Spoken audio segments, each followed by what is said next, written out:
of chemical machinery any more than I am an automobile when I drive it. All right, well, rest your chemical machine for a moment, and we'll come right back. Terence McKenna from the Big Island of Hawaii is my guest. We've got 30 more. If you've got a question, we've got phone lines. I'm Art Bell, and this is CBC. My guest is Terence McKenna. Terence, again, with respect to Timothy, he, of course, as you well know, has been launched into orbit with a number of other notables.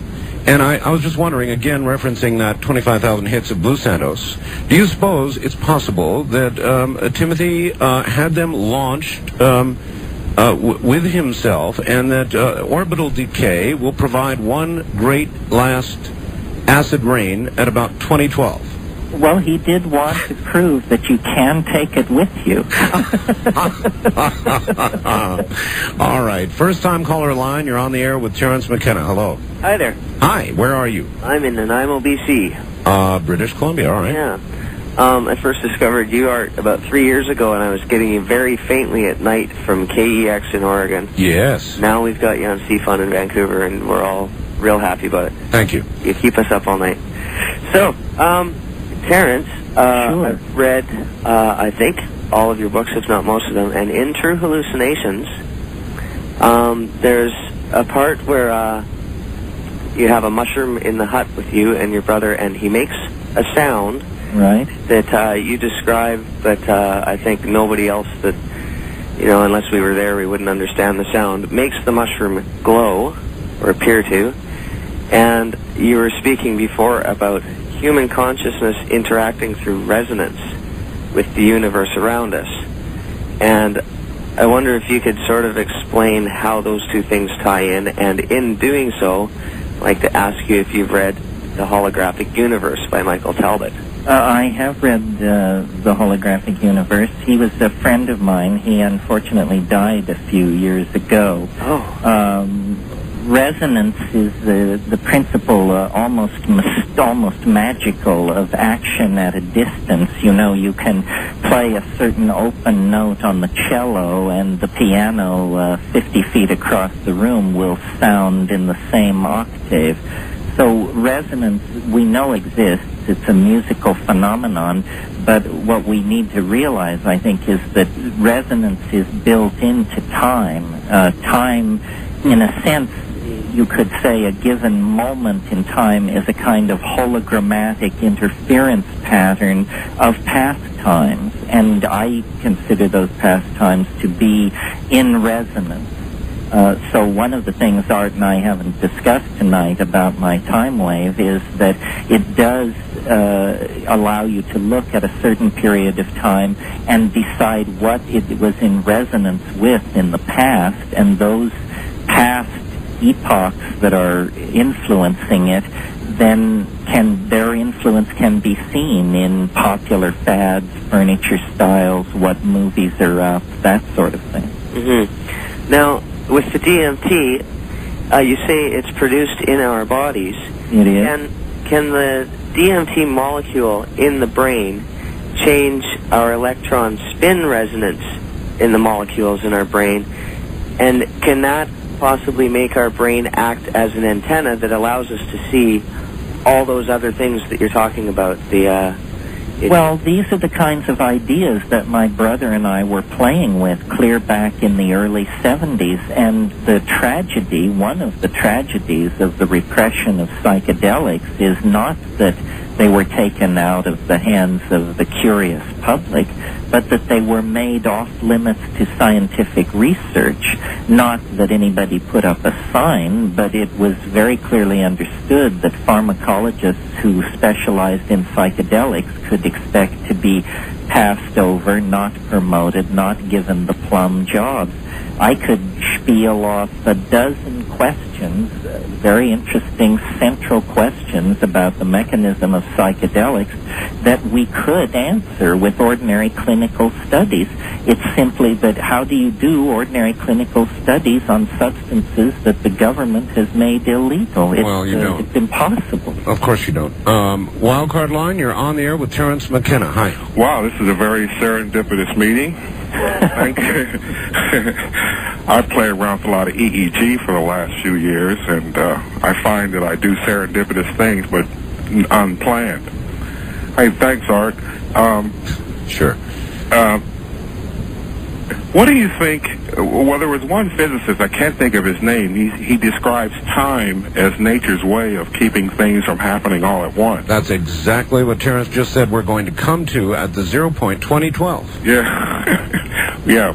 Well, I wanted to get back into a little bit of physics, but almost cosmic physics, having to do with black holes.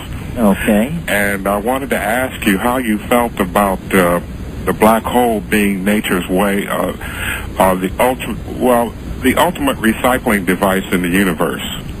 Well, it certainly is this. Anything which falls into a black hole is deconstructed down to spin and angular momentum, and I think all other information is stripped out of it. I think, if there can be gravitational wells like that, then there can also be the kind of novelty wells that I'm suggesting. In other words... Novelty wells? Well, if statistical probability is not a very clear way of looking at the universe, if in fact probabilities vary through space and time of any given event, then there will be areas of extremely high improbability and conversely probability. So I think we've got to get past this idea of time as a smooth surface and begin to think of it as a kind of landscape, an area, a place where some things are more probable in some places and some things more probable in others. You look for water in the bottom of the valley, you look for glaciers up on the slopes. I think time has a topography. It is a topological surface of some sort, and science in the West has just completely sailed past all this. Well, how is it described? Well, I don't want to make it a long thing out of this, but... Well, in Newton, it's described as pure duration, in other words, perfect flatness. Then Einstein comes along and he says, well, no, in the presence of massive gravitational objects, space-time has a very smooth and slight curvature. What I'm saying is that even at local scales, time is variable, and that when we explode time at any scale, we discover the same fractal patterns as we're seeing on scales far above and far below it. So really, or far in and far out of it, too. Far in it and far out of it. So really what it is it's like a Fourier transform or something like that. It's a holographic matrix that is self-similar on many scales. The organization of a galaxy, the organization of an atom, these things in my theory are morphologically linked. They look that way because they are linked across scale and across space and time by an underlying architecture of the universe. There's a big mystery now in cosmology, the dark matter mystery. Where is 90% of the matter? For the galaxies to be hanging together under the laws of gravity, 90% of them must be missing. Well, I say there's no missing matter. What's missing here are some laws, and the laws that Well, could it be consciousness itself? Well, it's this appetite for complexity, that every particle in the universe participates in this. The galaxies hang together as spirals because it's the more novel thing to do. Not because they are under the control of gravity, but because there is a cosmic law of aggregation toward novelty that we've missed. Would the Fourier be a way of measuring that, say with Fourier measurement of the brain itself or at EEG?